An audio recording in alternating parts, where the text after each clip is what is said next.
পুনরুজ্জীবন এবং পুনরুত্থানের এই সহজতা দেখাতে গিয়ে আল্লাহ সুবহানাহু ওয়া তাআলা এই পৃথিবীতেই অসংখ্যবার পুনরুজ্জীবন এবং পুনরুত্থান ঘটিয়েছেন।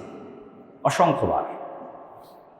মুসা আলাইহিস সালাম ৭০ মানুষকে নিয়ে তুর পাহাড়ে গেলেন, তারা মারা গেল। মৃত মানুষকে আল্লাহ আবার জীবিত করে দেন।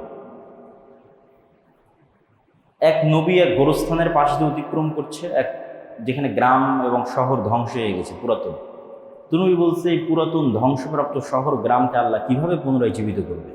তো আল্লাহ তখন ওই নবীকেই মৃত্যু দিয়ে দিলেন। ১০০ বছর পরে নবীকে আবার জীবিত করলেন। জীবিত করে জিজ্ঞেস করছেন যে তুমি কতদিন মৃত ছিলে বলো? তো অল্প সময়।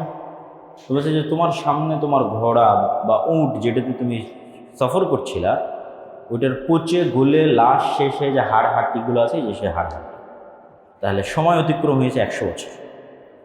তা আমি এভাবেই জীবিত করতে পারি। এরকম অসংখ্য মৃতকে জীবিত করার ঘটনা আল্লাহ সুবহানাহু ওয়া তাআলা ঘটিয়েছে, এবং ঘটাতে ঘটাতে এটাকে আরও সহজ করে দেওয়ার জন্য মানুষের ব্রেনে, যে এটা কঠিন নয়, অসম্ভব নয়, আল্লাহ একজন নবীর মোজেজাই দিয়ে দিলেন হচ্ছে মৃতকে জীবিত করা।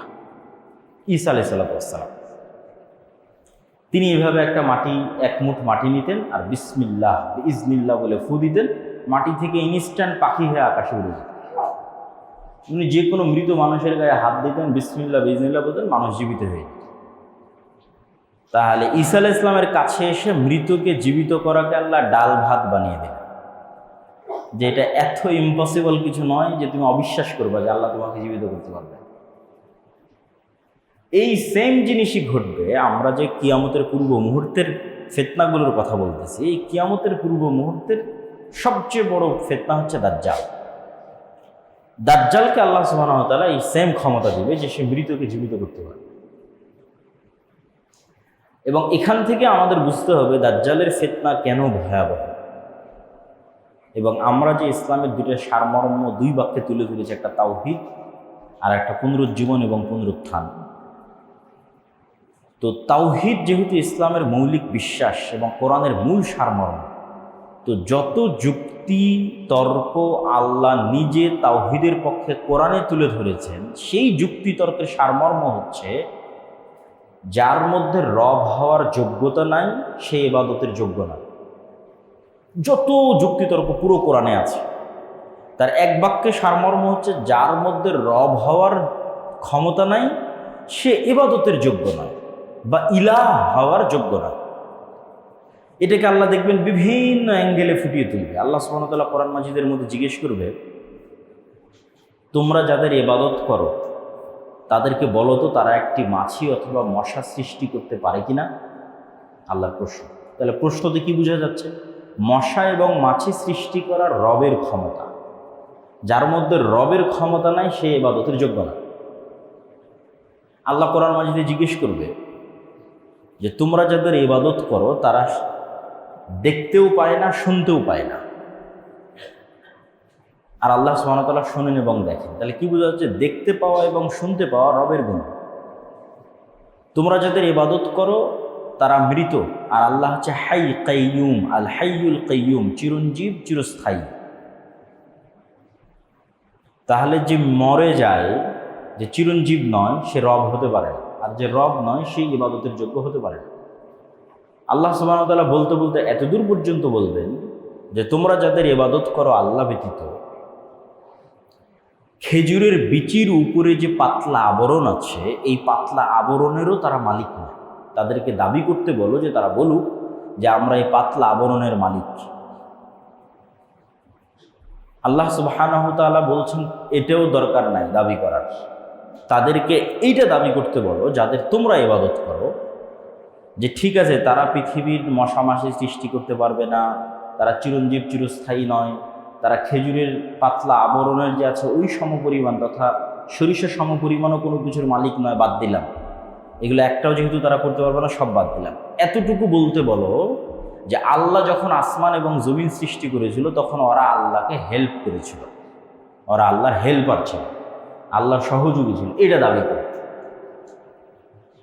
এটাও তো কারো দাবি করার ক্ষমতা নেই যে আল্লাহ যখন আসমান এবং জমিন সৃষ্টি করেছে তখন আমি আল্লাহকে হেল্প করেছিলাম। সেটা মা কালী মা দুর্গা হোক, সেটা শাহজালাল শাহপরাণ হোক, সেটা ঈসা আলাইহিস সালাম হোক আর মারিয়াম আলাইহিস সালাম হোক, আল্লাহ বাদে মানুষ যাদের ইবাদত করে। তাহলে দেখেন আল্লাহ বিভিন্ন অ্যাঙ্গেল থেকে ওই সেম জিনিসটাকে টার্গেট করতেছে, যে যার রব হওয়ার যোগ্যতা নাই সে ইবাদতের যোগ্য নয়, সে সিজদা পাওয়ার যোগ্য নয়, দোয়া পাওয়ার যোগ্য নয়, তার কাছে তুমি সাহায্য চাইবে এটার যোগ্য নয়। তাহলে ইবাদতের যোগ্য হতে হলে আগে রবের প্রমাণ দিতে হবে, যে আমি যে রব এর প্রমাণ দিতে হবে। তো এতগুলো যুক্তিতর্ক তুলে ধরে দাজ্জালের ফিতনা ভয়াবহ কেন, এইটা বুঝাতে গিয়ে আমি যেটা বলতে চাচ্ছি সেটা হচ্ছে, দেখেন এত যুক্তি দিয়েও পৃথিবীর সকল বাতিল ইলাহকে তারা যে রব হওয়ার যোগ্য নয়, এটা প্রমাণ করার পরেও কয়জন মানুষ হেদায়েত হয়েছে? কয়জন মানুষ পূর্ণাঙ্গ তাওহীদে বিশ্বাস করে? সেটা আহলে কিতাব ইহুদি খ্রিস্টান হোক, সেটা যারা আহলে কিতাব নয় মুশরিক তারা হোক, আর নামধারী মুসলমান হোক, যে কবরে যায়, মাজারে যায়, তাবিজ কবজ কবিরাজের আশ্রয় নেয়, জিনের আশ্রয় নেয়, কতজন? তাহলে এতগুলো বাতিল ইলাহ কেউ রব হওয়ার প্রমাণ দিতে পারতেছে, তারপরেও মানুষ তাদের ইবাদত করতেছে। তাহলে এবার চিন্তা করেন, যেই দিন দাজ্জাল রব হওয়ার প্রমাণ দিয়ে দিবে সেই দিন মানুষের কি হবে? রব হওয়ার প্রমাণ ছাড়াই মানুষ বাতিল ইলাহের ইবাদত করতেছে, আর আল্লাহ পবিত্র কোরআনে চ্যালেঞ্জ করতে থাকলেন যে এদের প্রমাণ দিতে বলো এরা রব কিনা। রব যদি না হয় ইবাদত করিও না, ইবাদতের যোগ্য নয়। তাহলে এবার দাজ্জাল তো রব হওয়ার প্রমাণ দিয়ে দিবে, দাজ্জাল মৃতকে জীবিত করবে, আর আদেশে আসমান থেকে বৃষ্টি বর্ষণ হবে, জমিন থেকে ফসল উৎপাদন হবে, জান্নাত দেখাবে, জাহান্নাম দেখাবে, আপনার মৃত দাদা দাদিকে জীবিত অবস্থায় পেশ করে দিবে। তাহলে তখন মানুষের কি হবে? তখন কয়জন ঈমান নিয়ে বাঁচতে পারবে? এই জন্য দাজ্জালের ফিতনা পৃথিবীর সবচেয়ে বড় ভয়াবহ ফিতনা, যেই ফিতনায় পতিত হবে উম্মতে মুহাম্মাদী।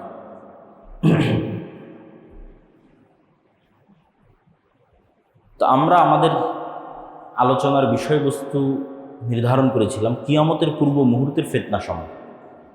তো রাসূলুল্লাহ সাল্লাল্লাহু আলাইহি ওয়াসাল্লাম কিয়ামতের পূর্ব মুহূর্তে সংঘটিত হতে পারে এরকম ফিতনা সম্পর্কে সংক্ষেপে যা বলেছেন, তার কিছু সারমর্ম আমরা আজকে আপনাদের সামনে তুলে ধরব। একটি হাদিসে রাসূল সাল্লাল্লাহু আলাইহি ওয়াসাল্লাম বলেন, উ'দুদ সিত্তাম বাইনি ওয়া বাইনা ইয়াদাই সাআহ, তোমরা 6টা জিনিস গণনা করে রাখো আমার এবং কিয়ামতের মধ্যে। তার মধ্যে 1 নাম্বার হচ্ছে মাউতি, আমার মৃত্যু। আগে অতীতে এক নবীর পর মানুষ আর এক নবীর অপেক্ষা করত, শেষ নবীর পর আর কোনো নবীর অপেক্ষা নাই। শেষ নবীর পর কিয়ামত হবে, একদিন পরেও হতে পারে, 1 বছর পরেও হতে পারে, 1000 1 লক্ষ বছর পরেও হতে পারে, কিন্তু বাক্য এটাই, শেষ নবীর পরেই কিয়ামত। এই বাক্যের মধ্যে কোনো গ্যাপ নাই। আগে এক নবীর পর আর এক নবী, তারপর আর এক নবী, তারপর আর এক নবী, শেষ নবীর পরে কিয়ামত। তাহলে কিয়ামতের সবচেয়ে বড় আলামত হচ্ছে শেষ নবীর আগমন। মুহাম্মদ সাল্লাল্লাহু আলাইহি ওয়াসাল্লামের প্রেরিত হওয়া কিয়ামতের সবচেয়ে বড় আলামত, যেটা ঘটে গেছে। রাসূল সাল্লাল্লাহু আলাইহি ওয়াসাল্লাম বললেন, ফাতহু বাইতুল মুকাদ্দাস, মসজিদে আকসা বিজয়িত হওয়া, মুসলমানেরা বিজয় করে, যেটি ইতিমধ্যে 2 বার ঘটেছে। তারপর রাসূল সাল্লাল্লাহু আলাইহি তৃতীয়বারও ঘটতে পারে। তারপর রাসূল সাল্লাল্লাহু আলাইহি ওয়াসাল্লাম বললেন, ভয়ঙ্কর ভয়াবহ মহামারী, অসংখ্য মহামারী পৃথিবীতে ইতিমধ্যেই ঘটেছে। এটার দ্বারা কোন মহামারীর উদ্দেশ্য আল্লাহ সুবহানাহু ওয়া তাআলা ভালো জানেন। তবে মহামারীর ভাষা অনেক ভয়াবহ। বাক্যটা যে একটা মুরগির ফার্মে যখন মহামারী লাগে, তখন যখন সব মুরগি মরে যায়, বাঁচে কি বাঁচে না তার কোনো গ্যারেন্টি নাই। তো এইরকম ভয়াবহ মহামারী, যে পৃথিবীতে মানুষ দেখা যাচ্ছে 600 কোটি আছে, সবই শেষ হয়ে গেল, অল্প কিছু মানুষ বাঁচে। তারপর সাল্লাল্লাহু বললেন, এমন এক ফিতনা, যেই ফিতনা আরবের প্রত্যেক ঘরে প্রবেশ করবে, পৃথিবীর প্রত্যেক ঘরে নয়, শুধু আরবের প্রত্যেক ঘরে প্রবেশ করবে। এবং এটা যুদ্ধ বিগ্রহ, মারামারি, গণ্ডগোল এটাই হবে বলে আমাদের কাছে বেশি বিশুদ্ধ মনে হয়। যে এমন এক যুদ্ধ, এমন এক গৃহযুদ্ধ যেটাতে আরবের প্রত্যেকটা ঘর যুক্ত হয়ে যাবে, মুক্ত থাকতে পারবে না কেউ। এবং আর এক হাদিসে রাসূল সাল্লাল্লাহু আলাইহি ওয়াসাল্লাম বলেছেন, অচিরেই ফোরাত নদীর মধ্যে থেকে স্বর্ণের পাহাড় বের হবে, যেটা নিয়ে আরবে ভয়ঙ্কর যুদ্ধ তৈরি হবে, যেই যুদ্ধে পুরো আরব অংশগ্রহণ করবে। তো অনেক সময় এই হাদিসগুলো শুনলে মানুষের কাছে আশ্চর্য মনে হয়, কিন্তু আজ থেকে 200 বছর 300 বছর আগে যে মানুষ চলে গেছে তাকেও যদি বলেন যে মরুভূমির নিচে এরকম তেল আছে আর সেই তেল দিয়ে এই করা সম্ভব, সেও বিশ্বাস করবে না। তো অসম্ভব বলে কিছু নয়, সবই সম্ভব। তারপর রাসূল সাল্লাল্লাহু আলাইহি ওয়াসাল্লাম বললেন, তোমাদের মধ্যে এবং রোমানদের মধ্যে একটি চুক্তি হবে, তোমাদের মধ্যে এবং রোমানদের মধ্যে একটি যুদ্ধ হবে, কিন্তু ওই যুদ্ধের পূর্বে রোমানদের সাথে মুসলমানদের চুক্তি হবে এবং সেই চুক্তির ভিত্তিতে তারা তৃতীয় একটি পক্ষের বিরুদ্ধে যুদ্ধ করবে। ওই তৃতীয় পক্ষের বিরুদ্ধে যুদ্ধে মুসলমান এবং রোমানরা বিজয়ী হয়। তারপরে মুসলমান এবং রোমানরা আবার মুখোমুখি পরস্পরে যুদ্ধ করে। রোমান বলতে খ্রিস্টান।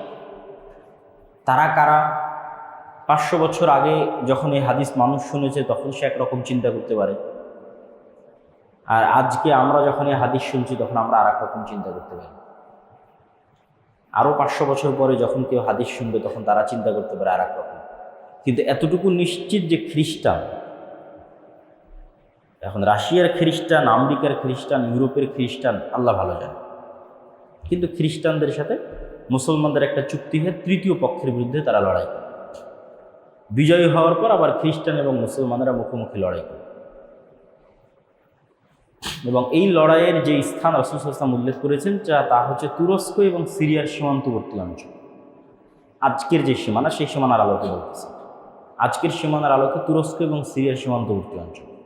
এবং যুদ্ধের যে ভয়াবহতার কথা রাসূল সাল্লাল্লাহু আলাইহি ওয়াসাল্লাম উল্লেখ করেছেন, এবং বাইবেলিক্যাল যে প্রফেসি আছে তথা বাইবেল এবং তাওরাতের যে বিকৃত অবস্থা, এই বিকৃত অবস্থার উপরও তাদের যে ভবিষ্যৎবাণীগুলো আছে, যেগুলো বাইবেলের প্রফেসি বলে, সেগুলোর সাথেও কিছু কিছু মিল আছে। যেমন এতটুকু কমন মিল সবার মধ্যেই আছে যে সবাই একজন মাসিহের অপেক্ষা করতেছে। সবার ধর্মগ্রন্থে একজন উদ্ধারকারী মাসিহ আছে। ইহুদিরাও একজন মাসিহের অপেক্ষমান, খ্রিস্টানেরাও একজন মাসিহের অপেক্ষমান, মুসলমানেরাও একজন মাসিহের অপেক্ষমান। মাসিহ শব্দের অর্থ হচ্ছে বিপদ থেকে উদ্ধারকারী। মাসিহাদ দাজ্জালও মাসিহ, ঈসা মাসিহ মাসিহ। কিন্তু মাসিহাদ দাজ্জাল হচ্ছে ধোঁকাবাজ, মিথ্যুক মাসিহ, প্রকৃত মাসিহ না। আর ঈসা মাসিহ হচ্ছে রিয়াল, সত্য, প্রকৃত মাসিহ। তো ইহুদিরা এখানেই গরমিল করে ফেলবে। তারা তাদের স্বভাবের শাস্তির কারণে, তাদের অতীতের পাপের কারণে তারা মিথ্যা মাসিহকেই মাসিহ বলে মেনে নেবে, বিপদ থেকে উদ্ধারকারী বলে মেনে নেবে। এবং আসলেই দাজ্জাল তাদেরকে বিপদ থেকে উদ্ধার করবে। আর খ্রিস্টানদের অধিকাংশ মুসলমান হয়ে যেতে পারে, এটার সম্ভাবনায় বেশি। তাদেরও কিছু কিছু দাজ্জালের অনুসারী হতে পারে, তবে বেশিরভাগ মুসলমান হয়ে যেতে পারে। তো মুসলমান এবং খ্রিস্টানদের মধ্যে থেকে হওয়া নতুন মুসলমানেরা সত্য মাসিহের অনুসারী হবে, যিনি হবেন ঈসা মাসিহ। তবে ঈসা মাসিহ যখন আসবেন তখনও মুসলমানেরা বিপদে, তিনিও এসে মুসলমানদের বিপদ থেকে উদ্ধার করবেন। তাহলে ইহুদিদেরকে বিপদ থেকে উদ্ধার করবে দাজ্জাল, আর মুসলমানদেরকে বিপদ থেকে উদ্ধার করবে ঈসা আলাইহিস সালাম। তাহলে সিনারি কেমন হবে? সিনারি হবে এরকম যে দাজ্জাল আসার পূর্বে ইহুদিরা থাকবে বিপদে। অনেকেই মনে করে যে না, এখন মুসলমানেরা যে বিপদ আছে এই বিপদই চলমান থাকবে এবং এইভাবেই সারা পৃথিবীর কন্ট্রোল আগেই দাজ্জাল নিয়ে নেবে, তারপরে দাজ্জাল বের হবে। কোরআন এবং হাদিসের ধারাবাহিকতা এটা বোঝা যায়। হাদিসের ধারাবাহিকতায় বোঝা যায় যে দাজ্জাল আসার আগেই মুসলমানেরা সারা পৃথিবী বিজয় করে নেবে, মানে বেশিরভাগ। ওটা ওই হাদিসেই, এই যে হাদিসে খ্রিস্টানদের সাথে যুদ্ধ হচ্ছে, ভয়ঙ্কর ভয়াবহ যুদ্ধ, এই ভয়ঙ্কর ভয়াবহ যুদ্ধ তো মুসলমানেরা বিজয়ী হবে, তখনও তো দাজ্জাল আসেনি। এবং এটি এত ভয়াবহ যুদ্ধ যে খ্রিস্টানরা একত্রিত হয়েছে প্রায় 10 লক্ষ। তাহলে এই 10 লক্ষ খ্রিস্টান যখন পরাজিত হবে তখন সারা পৃথিবীতে খ্রিস্টানদের আর পাওয়ারফুল কোনো পাওয়ারই না, এখানেই তো শেষ হয়ে গেছে। সবচেয়ে বড় যুদ্ধ তো এখানেই হয়ে গেছে। তাহলে মুসলমানদের সামনে তার কোনো বাধাই নাই। মুসলমানরা একের পর এক দেশ বিজয় করবে, ইস্তাম্বুল বিজয় করবে, ইতালির রাজধানী রোম বিজয় করবে, এবং এই যুদ্ধের পূর্বেই হয়তো ভারত বিজয় করবে, মসজিদ আকসা বিজয় করবে। এরকম আরও কিছু হাদিসে ইঙ্গিত পাওয়া যায়। তার মধ্যে এগুলো যেগুলো বললাম এগুলো সহিহ, আর দুই একটা কিছু জয়ীফ হাদিসও আছে। তথা সারমর্ম হচ্ছে, যখন ইহুদি এবং খ্রিস্টানেরা বিপদে তখন আসবে দাজ্জাল। যখন সারা পৃথিবীতে মুসলমানদের জয় জয়কার, যখন মসজিদে আকসা থেকে, ভারত থেকে, ইস্তাম্বুল থেকে, ইতালির রাজধানী রোম পর্যন্ত সব মুসলমানরা বিজয় করে নিয়েছে, এবং যারা ইসলামের শত্রু তারা যখন বিপদে, তখন এবার দাজ্জাল বের হবে রাগান্বিত অবস্থায়। এবং দাজ্জাল যেহেতু এক্সট্রা অর্ডিনারি, অলৌকিক ক্ষমতা নিয়ে আসবে, ফলত মুসলমানদের আর কিচ্ছু করার থাকবে না। এত বিশাল বিজয় অর্জনের পরও মুসলমানেরা বেবাস, লাচার, অসহায় অবস্থার মধ্যে পড়ে যাবে। কেন? দাজ্জাল যেই সমস্ত এক্সট্রা অর্ডিনারি অলৌকিক ক্ষমতা নিয়ে এসেছে, সেগুলো মোকাবেলা করার মতো কোনো ক্ষমতা মুসলমানদের কাছে থাকবে না। এবং এই সময়ই যারা দাজ্জালের উপর ঈমান আনয়ন করবে না, তাদের উপর পৃথিবী এমন সংকীর্ণ এবং সংকুচিত করে দেওয়া হবে যে রাসূল সাল্লাল্লাহু আলাইহি ওয়াসাল্লাম বলছেন, শাম, সিরিয়ার মুসলমানদের খাবারের জন্য শুধু এরকম কাঠ বাকি থাকবে, এরকম কাঠ। কেননা ফসল যেহেতু উৎপাদন হচ্ছে না, বৃষ্টি যেহেতু বর্ষণ হচ্ছে না, সেহেতু গাছের পাতা খাওয়ারও তো সুযোগ নেই। গাছই তো হয়নি, তো পাতা কই থেকে হবে? তাহলে বাড়িতে আগে থেকে রাখা যে ফার্নিচারগুলো আছে, কাঠ, এগুলোর মধ্যে থেকে চিবিয়ে রস বের করার চেষ্টা করবে। এই কাঠ ফেড়ে এর মধ্যে থেকে চিবিয়ে রস বের করার চেষ্টা করবে এবং ওইটা খেয়ে বাঁচার চেষ্টা করবে। আর যারা দাজ্জালের উপর ঈমান আনয়ন করবে, মৌমাছি যেভাবে মৌমাছির চাকের সাথে লেগে থাকে, পৃথিবীর সকল ধন সম্পদ তাদের পিছে সেভাবে ছুটবে। তাহলে যাদের ন্যূনতম 1 টাকাও অবৈধ টাকার প্রতি লোভ আছে, ও দাজ্জালের ফিতনা থেকে বাঁচতে পারবে না। 1 টাকাও যার অবৈধ টাকার প্রতি লোভ আছে, যে না আমার একটু দরকার, নিয়ে নিই, সে দাজ্জালের ফিতনা থেকে বাঁচতে পারবে না। কে বাঁচতে পারবে? যে মৃত্যুকে গ্রহণ করতে প্রস্তুত, কিন্তু ঈমান বিসর্জন দিতে প্রস্তুত নয়। কেন? সারা পৃথিবী সকল ধন সম্পদ তখন দাজ্জালের উপরে যারা ঈমান আনয়ন করবে, আর যারা করবে না তাদের কাছে কিচ্ছু নেই, খাবারও নেই। ঈমানের সবচেয়ে বড় পরীক্ষা। এবং রাসূল সাল্লাল্লাহু আলাইহি ওয়াসাল্লাম বললেন যে 40 দিনের প্রথম দিন হবে 1 বছর, দ্বিতীয় দিন হবে 1 মাস, তৃতীয় দিন হবে 1 সপ্তাহ, এবং তার গতি হবে আকাশে ঝড়ের সময় মেঘমালা যে গতিতে চলে সেই গতি। তো এবার যেহেতু মুসলমানেরা বিপদে পড়ে গেছে দাজ্জালের কারণে, দাজ্জালের এক্সট্রা অর্ডিনারি অলৌকিক ক্ষমতার কারণে, এবার দাজ্জালের চাইতেও সত্যিকার যিনি মাসিহ আসবেন, উনি আরও আপার লেভেলের এক্সট্রা অর্ডিনারি অলৌকিক ক্ষমতার মালিক হবেন, যিনি মুসলমানদেরকে উদ্ধার করার জন্য আসবেন। তিনি হচ্ছে ঈসা আলাইহিস সালাম। ইনি হলেন সত্যিকার মাসিহ, ঈসা মাসিহ, প্রকৃত মাসিহ। এনার অলৌকিক ক্ষমতা কেমন হবে? এনার নিঃশ্বাস যতদূর পর্যন্ত যাবে, ওই এরিয়ার মধ্যে যদি কোনো কাফের থাকে, সে নিঃশ্বাসে মারা যাবে, অস্ত্র প্রয়োগ নয়, নিঃশ্বাসে মারা যাবে। এবং দাজ্জাল যদি তাকে দেখে, তাহলে দৃষ্টিতে মৃত্যুবরণ করবে, অস্ত্র প্রয়োগের পূর্বেই। কিন্তু তারপরেও ঈসা আলাইহিস সালাম তাকে অস্ত্র দিয়েই হত্যা করবে। তাহলে এই হলো সারমর্ম সিনারি, যে মুসলমানেরা বিজয় করবে, ইহুদি খ্রিস্টানরা বিপদে থাকবে, দাজ্জাল আসবে তাদেরকে উদ্ধার করবে, উদ্ধার করে এবার দাজ্জালের হাতে সারা পৃথিবীর কন্ট্রোল। মুসলমানেরা বিপদে, এবার ঈসা আলাইহিস সালাম আসবে, তিনি মুসলমানদের উদ্ধার করবেন, দাজ্জালকে হত্যা করবেন। এবং দাজ্জালের সাথে থাকা ইহুদিরা যখন বিভিন্ন গাছ এবং পাথরের আড়ালে আশ্রয় নেবে, তখন গাছ এবং পাথরও কথা বলবে যে এখানে ইহুদি লুকিয়ে আছে, আশ্রয়কে হত্যা করবে। এভাবেই রাসূল সাল্লাল্লাহু আলাইহি ওয়াসাল্লাম হাদিসে বলেছে। এবং এটা দাজ্জালের পরাজয়ের পরে তাদেরকে হত্যা করা হবে। এবং এই ফিতনার পরে, এটা পৃথিবীর সবচেয়ে বড় ফিতনা, দাজ্জালের ফিতনা, কিন্তু এই ফিতনার পরে আল্লাহ সুবহানাহু ওয়া তাআলা ঈসা আলাইহিস সালামকে বলবেন যে এখন যে ফিতনা আসবে ওটার সাথে তুমিও মোকাবেলা করতে পারবে না। দাজ্জালের ফিতনার সাথে তো মুমিন মুসলমানেরা মোকাবেলা করতে পারেনি, ঈসা আলাইহিস সালাম এসে মোকাবেলা করবেন। তো ঈসা আলাইহিস সালামকে আল্লাহ বলবেন এখন যে ফিতনা আসবে এটার সাথে তুমিও মোকাবেলা করতে পারবে না, সেটা হচ্ছে ইয়াজুজ মাজুজ। অতএব তুমি মুমিন মুসলমানদের নিয়ে তুর পাহাড়ে আশ্রয়। এবং ইয়াজুজ মাজুজের বের হওয়ার কথা এরপরেই বিভিন্ন হাদিসে, সহিহ বুখারী এবং মুসলিমের হাদিসে বর্ণনা করা আছে। ইয়াজুজ মাজুজের সংখ্যাধিক্য সম্পর্কে রাসূল সাল্লাল্লাহু আলাইহি সাল্লাম বলেন, এটা সহিহ হাদিস, যে একদা রাসূল সাল্লাল্লাহু আলাইহি বললেন যে আদম সন্তানের প্রত্যেক 1000 জনে 999 জন জাহান্নামে যাবে আর একজন জান্নাতে যাবে। তখন সাহাবীরা সবাই হতাশ যে 1000-এ যদি 999 জাহান্নামে যায়, একজন জান্নাতে যায়, তাহলে আমাদের খুব চান্স কম যে আমিও সেই জান্নাতি ব্যক্তি, খুবই কম। তো যখন হতাশ সাহাবীরা, তখন রাসূল সাল্লাল্লাহু আলাইহি ওয়াসাল্লাম বলেন হতাশার কিছু নাই, এই 999 জনের বেশিরভাগই ইয়াজুজ মাজুজ। তাহলে 999-এর যদি 900টাও ইয়াজুজ মাজুজ ধরি, ক্লিয়ার করেন রাসূল সাল্লাল্লাহু আলাইহি ওয়াসাল্লাম তাদের সংখ্যাটা, বলেছেন বেশিরভাগ। ধরেন আমি ধরলাম 999-এর 900টা ইয়াজুজ মাজুজ ধরলাম, কথার কথা। তাহলে আদম থেকে নিয়ে কিয়ামত পর্যন্ত যা মানুষ সৃষ্টি হয়েছে তার 900 গুণ হতে হবে ইয়াজুজ মাজুজ, তার 900 গুণ হতে হবে। তাহলে 100, তার বিপরীতে 900।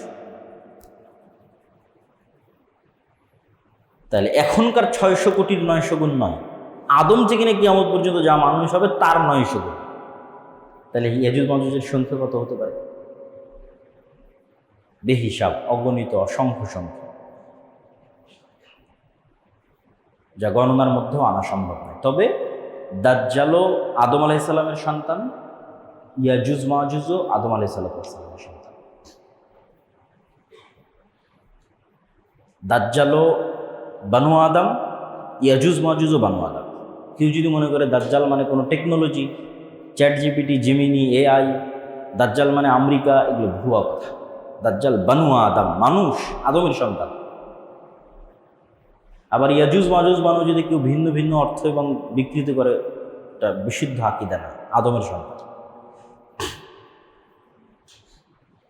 এবং কিয়ামতের পূর্ব মুহূর্তে ব্যতিক্রম ঘটনা ঘটবে বলেই তো আসলে এগুলোর উল্লেখ। অনেকের মনে প্রশ্ন তৈরি হয় যে তাহলে এখন তারা কোথায়? ইয়াজুজ মাজুজ কোথায়? দাজ্জাল কোথায়? আমরা দেখি না কেন? যদি এক হাদিসে তামিম আদ-দারি রাদিয়াল্লাহু তাআলা আনহু, তার সাথে দাজ্জালের সাক্ষাতের একটা লম্বা হাদিস পাওয়া যায়, যেই লম্বা হাদিসে দাজ্জালের সাথে কথোপকথন উল্লেখ করা আছে। এবং দাজ্জাল ওখানে যে 3টে প্রশ্ন করেছে, sea of Galilee, lake of Tiberias, বহায়রা তাবারিয়া এবং নাখাল বাইসান, যেটা ইসরায়েলের একটা শহর, বাইত শিয়ান, এই শহরের খেজুরের বাগান, এবং আইনে জোগার বা স্প্রিং অফ জোয়ার, এই 3টের মধ্যে 2টার বর্ণনা বাইবেলে আছে। একটা সি অফ গ্যালিলি আর একটা হচ্ছে স্প্রিং অফ জোয়ার। বাইবেলে কি হিসেবে আছে? তাদের পবিত্র হিসেবে আছে যে ঈসা আলাইহিস সালাম যত মোজেজা দেখাতেন সেগুলো সি অফ গ্যালিলির আশেপাশে দেখাতেন। এই জন্য ইউরোপ থেকে লক্ষ লক্ষ ভিজিটর এবং আমেরিকা থেকে এখানে আসে, দেখতে আসে। তো দাজ্জালের সাথে কথোপকথন এবং সাক্ষাতের বর্ণনা একটা হাদিসে, সহিহ হাদিস, সহিহ বুখারীর হাদিসে পাওয়া যায়। এখন প্রশ্ন হচ্ছে আছে কোথায়? যদি সাক্ষাৎ সম্ভব হয়, পূর্ব থেকে সৃষ্টি থাকে, পূর্ব থেকে যে সৃষ্টি আছে ইয়াজুজ মাজুজ, তার প্রমাণ তো কোরআনেই আছে। যুলকারনাইনের 3টা ঐতিহাসিক সফর, যেগুলো সূরা কাহফে বর্ণনা করা আছে। এই জন্য কিয়ামতের দাজ্জালের ফিতনা থেকে বাঁচার ক্ষেত্রে সূরা কাহফের কথা এসেছে। কেননা সূরা কাহফে কোরআনের সবচেয়ে ব্যতিক্রম ঘটনাগুলো সূরা কাহফে আছে।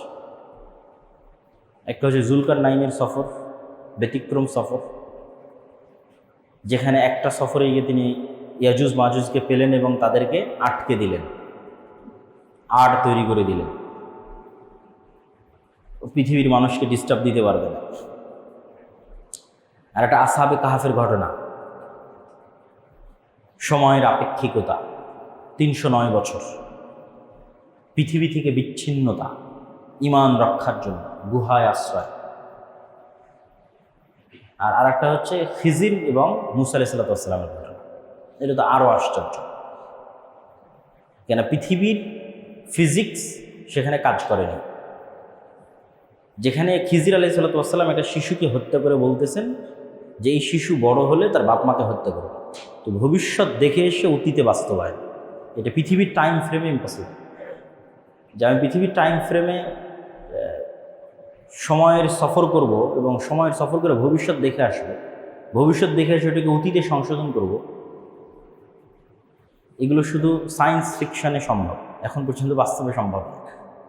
কিন্তু সেটা কোরআনের মধ্যে খিজির আলাইহিস সালাম করতেছে, বলছেন এই ছেলে বড় হলে তার বাপ মাকে হত্যা করবে, তাই অতীতে তিনি তাকে হত্যা করতেছেন আগেই। তো খিজির আলাইহিস সালামের সাথে সাক্ষাতের ঘটনা এবং তাকে খুঁজে বের করার ঘটনা এবং তার আড়াল হয়ে যাওয়ার ঘটনা পুরোটাই রহস্য। এই জন্য খিজির আলাইহিস সালাম সম্পর্কে পরবর্তী তার হাদিসেও কোনো স্পষ্ট বিবরণ খুঁজে পাওয়া যায় না, যে তিনি কে, কই থেকে আসলেন, নবী কিনা, কই থাকেন, খুঁজে পাওয়া যায়। কিন্তু অবশ্যই কিছু কোয়েশ্চেন মার্ক আছে। সেই কোয়েশ্চেন মার্কগুলো কি? স্বাভাবিক পৃথিবীর কেউ হলে আল্লাহ সুবহানাহু ওয়া তাআলা বলতেন অমুক গ্রামে যাও, অমুক শহরে যাও, আমার একটা বান্দা আছে, খুঁজে পাবা, মানুষজন তাকে চিনে। আল্লাহ বলছেন না, তুমি মাছ ভেজে নাও, এই মাছ যেখানে জীবিত হয়ে সমুদ্রের মধ্যে, সমুদ্রের ধার দিয়ে চলতে থাকো, সমুদ্রের মধ্যে যেখানে এই মাছ জীবিত হয়ে চলে যাবে ওখানে তুমি পাবা। তারপরে মুসা আলাইহিস সালাম ভুলে গেলেন, ইউশা বিন নুন ভুলে গেলেন, পরে মনে পড়লো আরে মাছ তো নাই, মাছ তো বের হয়ে গেছে, কোথায় বের হয়ে গেছে, আবার সেখানে ফিরে চলো। সেখানে দেখছি একজন কম্বল চাদর মুড়ি দিয়ে শুয়ে আছে এবং তিনি আশ্চর্য হচ্ছেন যে এখানে কে সালাম দিচ্ছে। আশ্চর্য হচ্ছে যে জান্নাতের সালাম এখানে কে দেয়। কে তুমি? মুসা, নবী মুসা। বলে যে নবী মুসা। তারপরে তো লম্বা ঘটনা। তো এই জিনিসগুলো থেকে একটা কোয়েশ্চেন মার্ক আসে, সেটাই যে নিশ্চিত তা বলা সম্ভব নয়, কিন্তু এতটুকু বলা যায় যে আল্লাহ সুবহানাহু ওয়া তাআলা সকল কিছুর উপর ক্ষমতাবান। মানুষের জ্ঞানের এবং দৃষ্টির সীমাবদ্ধতা অনেক বেশি, যেটা আমরা ভিন্ন প্রাণীর সাথে যদি আমাদেরকে তুলনা করি তাহলে আমরা বুঝতে পারি যে এই ঘরের মধ্যে যদি একটা পাখি ছেড়ে দিই তাহলে জানালা সে খুঁজে পাবে, কাঁচের সাথে বাড়ি খেতে থাকে। তাহলে পাখির দৃষ্টির সীমা আর আমার দৃষ্টির সীমার মধ্যে আসমান জমিন পার্থক্য, অথচ একই পৃথিবীতে বসবাস করতেছি। আবার আমি আপনাকে যেভাবে দেখতেছি, কুকুর কিন্তু আমাকে সেভাবে দেখে না। আবার সাপ কিন্তু আমাদেরকে সেভাবে দেখে না, তার চিনার, তার শ্রবণ, তার দৃষ্টি ভিন্ন। পিঁপড়ার যে গন্ধ সংগ্রহের যে ক্ষমতা সেটা ভিন্ন। তো প্রত্যেকটা সৃষ্টিজীবের সাথে আর এক সৃষ্টিজীবের আসমান জমিন পার্থক্য। ফলত এক একজন এক এক ডাইমেনশনে থাকে, তারা আর একজন সম্পর্কে পরিপূর্ণ নলেজ অর্জন করতে পারে, এটা সম্ভব নয় যদিও একই পৃথিবীতে বসবাস করে। ঠিক ওই ধরনের কারণে এই পৃথিবী, এখানে ফেরেশতারাও আছে কিন্তু আমরা দেখতে পাচ্ছি না। এটাই তো ঈমান। এখানে জিনেরাও থাকতে পারে কিন্তু আমরা তাদের দেখতে পাচ্ছি না। কোরআন এবং হাদিসে তো এভাবেই বলা আছে। মানুষ এলিয়ন খুঁজতেছে, তো মানুষ বাদে আর এক সৃষ্টিজীবের কথা পৃথিবীতে আছে, বলাই তো আছে, বুদ্ধিমান সৃষ্টিজীব, একটা ফেরেশতা, একটা জীব। কোরআন এবং হাদিসেই বলা আছে। তাহলে ওইভাবেও যে আল্লাহ সুবহানাহু ওয়া তাআলা দাজ্জাল এবং ইয়াজুজ মাজুজকে রাখতে পারবেন না, এটা অসম্ভব নয়। দ্বিতীয়ত, আল্লাহ সুবহানাহু ওয়া তাআলা যেমন 7 আসমান সৃষ্টি করেছেন, ঠিক তেমনি 7 জমিনও সৃষ্টি করেছেন। এবং 7 আসমান সৃষ্টিতে আল্লাহর যার সময় লেগেছে, 7 জমিন সৃষ্টিতে আল্লাহর তাই সময় লেগেছে। এবং কোরআনে আল্লাহ সুবহানাহু ওয়া তাআলা বলছেন যে প্রত্যেকটাতেই আল্লাহর আদেশ অবতীর্ণ হয়। ইয়াতানাজ্জালুল আমরু বাইনাহুন্না, প্রত্যেক আসমান এবং প্রত্যেক জমিনে আল্লাহর ওহী যায়, আল্লাহর আদেশ যায়। ফলত দাজ্জাল এবং ইয়াজুজ মাজুজকে যদি আল্লাহ সুবহানাহু ওয়া তাআলা অন্য জমিনে রেখে থাকেন, এটাও সম্পূর্ণরূপে নাকচ করা সম্ভব না, কিন্তু নিশ্চিত এটাও বলা সম্ভব না। কিন্তু কিয়ামতের পূর্ব মুহূর্তের ঘটনাগুলো যে অনেক ব্যতিক্রম, এটা বোঝা যায়। যে একদিন 1 বছরের সমান, এটা আল্লাহ চাইলে এমনিই করতে পারে। এখনো যদি আল্লাহ সূর্যকে আদেশ দেয় স্থির হওয়ার জন্য, তো একদিন 1 বছরের সমান হয়ে যেতে পারে। কিন্তু সাধারণত আল্লাহ সুবহানাহু ওয়া তাআলা এভাবে করেন না, সাধারণত করেন না, বরং যেটাই ঘটে ঘটনার ধারাবাহিকতায় ঘটে। তো যদি ঘটনার ধারাবাহিকতাতে ঘটতে হয়, তাহলে পৃথিবীতে এমন ভয়ঙ্কর পরিবর্তন লাগবে, যেই পরিবর্তনের ধাক্কা ধাক্কা স্বাভাবিক হতে অটোমেটিকই সূর্য এবং পৃথিবীতে একদিন হবে 1 বছর, এবং একদিন হবে, পরের দিন হবে 1 মাস, তারপরের দিন হবে 1 সপ্তাহ। ওই যে ভয়ঙ্কর ঘটনা ঘটেছে, ওইটার ধাক্কা স্বাভাবিক হতে এই ঘটনা ঘটতে হচ্ছে, যে একদিন 1 বছর, একদিন 1 মাস, একদিন 1 সপ্তাহ, তারপরের দিনগুলো আবার পৃথিবীর স্বাভাবিক দিন। সুতরাং কিয়ামতের পূর্ব মুহূর্তের ঘটনাগুলোকে শুধু স্বাভাবিক দৃষ্টিকোণ থেকে দেখলে হবে না, এটা সম্পূর্ণ ব্যতিক্রম এবং ভিন্ন। দাজ্জালের ফিতনা পৃথিবীর সবচেয়ে ভয়ঙ্কর এবং ভয়াবহ ফিতনা এবং সবচেয়ে ব্যতিক্রম ফিতনা, ভিন্ন ফিতনা। আর ইয়াজুজ মাজুজেরটা আরও ব্যতিক্রম, আরও ভয়াবহ। এই ফিতনাগুলো থেকে আমরা বাঁচব কীভাবে? এই ফিতনাগুলো থেকে বাঁচার থেকে আমাদের শিক্ষা যেটা, যে আমরা 2টা বাক্য দিয়ে শুরু করেছিলাম, তাওহীদ এবং পরকাল, ইসলামের সারমর্ম। এই দুইটাতে যার বিশ্বাস যত মজবুত, সে পৃথিবীর সকল ফিতনা থেকে তত বেশি সেফ থাকবে। তাওহীদে যার বিশ্বাস যত মজবুত, পুনরায় জীবিত হবে, এইটাতে যার বিশ্বাস যত মজবুত, যে পুনরায় জীবিত হলে আল্লাহ সুবহানাহু ওয়া তাআলা আমাকে জান্নাতে দিবেন। তো আসহাবুল উখদুদ ওয়াস-সামা'i যাতিল বুরুজ ওয়াল ইয়াউমিল মাউউদ ওয়া শাহিদিন ওয়া মাশহুদ কুতিলা আসহাবুল উখদুদ। আসহাবুল উখদুদকে বলা হচ্ছে সামনে আগুন, হয় ঈমান না হয় আগুনে ঢুকে পড়ে। তো আসহাবুল উখদুদ আগুনে ঢুকে পড়তেছে, এটা কেমনে সম্ভব? তাওহীদের প্রতি অগাধ আস্থা, এবং আমি যে আগুনে ঢুকতেছি, আগুন তো জান্নাত, কেন মৃত্যুবরণ করলে তো আমি জান্নাতে চলে যাব। তাহলে মৃত্যুর ভয় না মৃত্যু জান্নাতে যাওয়ার ওসিলা, কোনটা তার ব্রেনে কাজ করতেছে? মৃত্যু তো জান্নাতে যাওয়ার ওসিলা, মৃত্যুর ভয় নয়। মানে এখন যে মারা যাচ্ছে এটা ভয়, মারা তো যাওয়াই লাগবে। তাহলে আমার এই মৃত্যুটা হচ্ছে জান্নাতে যাওয়ার ওসিলা, মরলেই জান্নাতে চলে যাবে। তাহলে ওই যে পরকালের প্রতি অগাধ আস্থা, তাহলে ওই আগুনের মধ্যে সে জান্নাত দেখতে পাচ্ছে, ফলত তার জন্য ওই আগুনে ঢোকা সহজ। এই ধরনের ঈমান ছাড়া পৃথিবীর কোনো ফিতনা থেকে বাঁচা সম্ভব না। আমরা তো এখনো অসংখ্য ফিতনার মধ্যে আছি। তাওহীদ, আল্লাহর অস্তিত্ব এবং আল্লাহর শক্তি এবং ক্ষমতার উপর অগাধ আস্থা, এবং আল্লাহ আমাদের পুনরায় সৃষ্টি করার ক্ষমতা রাখেন, বিচার করবেন এবং বিচারের পরে আমাদেরকে জান্নাত অথবা জাহান্নামে দিবেন, এটার উপর অগাধ বিশ্বাস।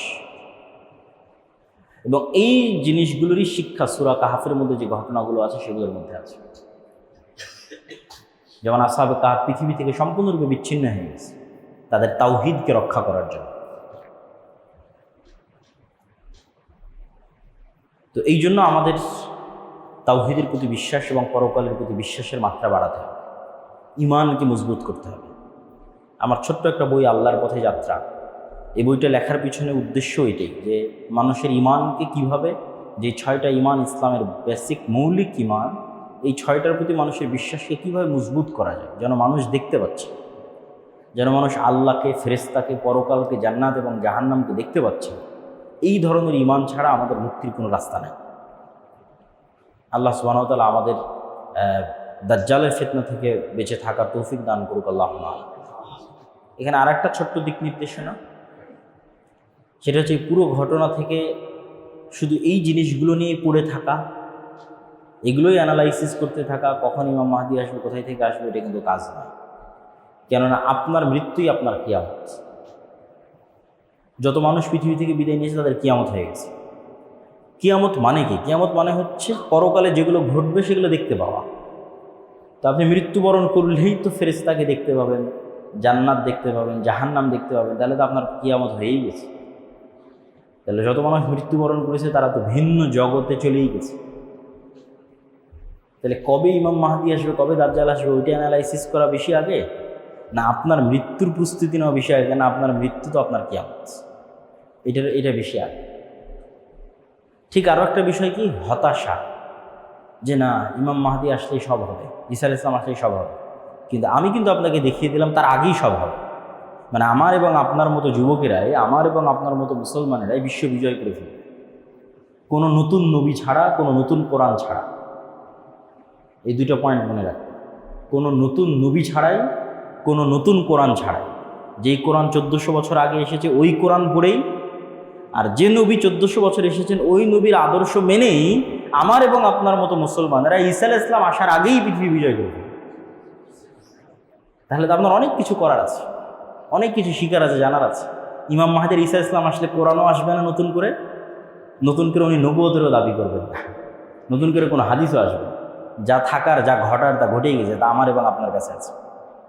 সুতরাং এটা নিয়ে কাজ করা, চর্চা করা, দাওয়াত দেওয়া, দিনকে ছড়িয়ে দেওয়া এবং নিজের মৃত্যুর প্রস্তুতি নেওয়া, এবং আল্লাহ সুবহানাহু ওয়া তাআলার কাছে কিয়ামতের পূর্ব মুহূর্তের ফিতনাগুলো থেকে বাঁচতে চাও। আল্লাহ সুবহানাহু ওয়া তাআলা আমাদের হেফাজত করুক। আল্লাহুম্মা